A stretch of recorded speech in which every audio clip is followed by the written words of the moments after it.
So a big part of making New Year's resolutions and actually making them a reality, actually successfully achieving those resolutions, doesn't necessarily come from the work that you put in. A large part of it comes from knowing who you are well enough to know whether or not those resolutions actually align to who you really are. Making money, losing weight, having better relationships, all of that, that is all very valuable pieces of resolutions, but the big piece is how that affects who you actually are. Making money doesn't necessarily equate to greed, but there does need to be some sort of spiritual concept behind it. What will that money bring you? How will that money serve you? Not just having a bigger number on your bank statement, but how will it actually nurture your life and make your life better, make you grow as a person? A big piece that it comes down to, though, is knowing who you are and also knowing what your ideals are. So ideals are a really huge concept of who you are, and really living a very profound life, a life where it's easy to make decisions, easy to make goals, easy to work towards those goals, because you are very firm and clear about who you are and what you need to accomplish that growth.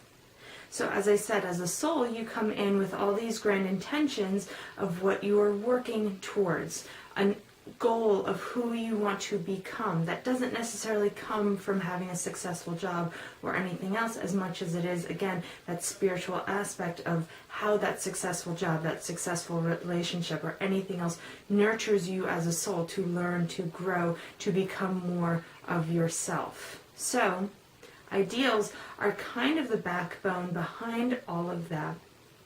If one of your ideals is to be a more compassionate person, then that's going to frame how you make decisions. If you're seeking to be a more compassionate person and an ethical dilemma comes on your plate, you're going to want to choose the compassionate reaction as opposed to the reaction of, well, this is right or wrong.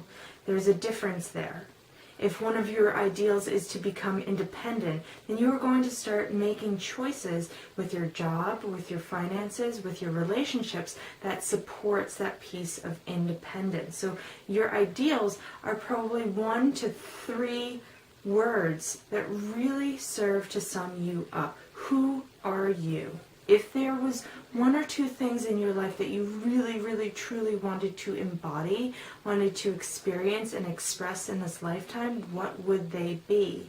And then once you have a really firm grasp of that, then every single time a crossroads comes across your plate, whether it's a big one or a little one, it should be a lot easier to answer because you have a really strong backbone of exactly what you're seeking. So for me, let's say, independence is a really important ideal that I work to uphold.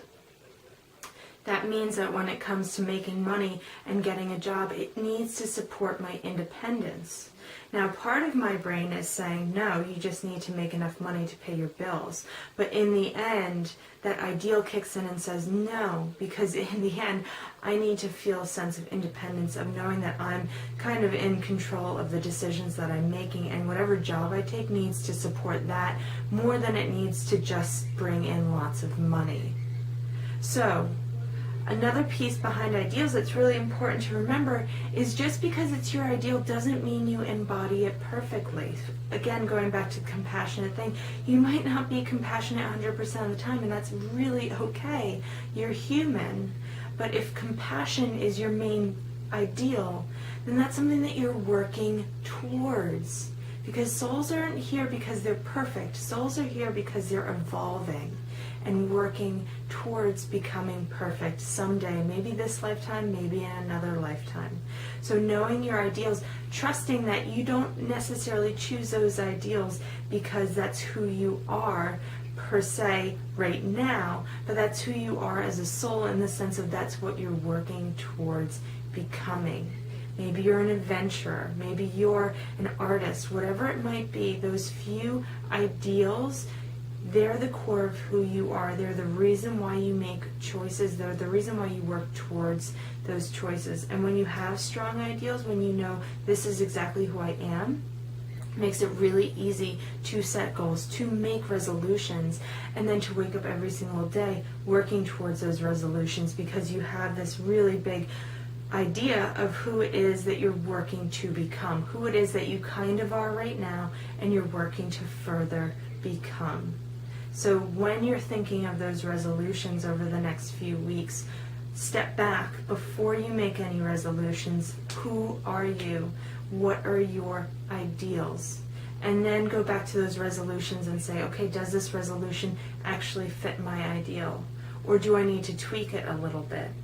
And then it'll become incredibly clear of the steps that you need to take forward to help you obtain those resolutions, because those resolutions are nurturing that ideal, and they're nurturing you in return.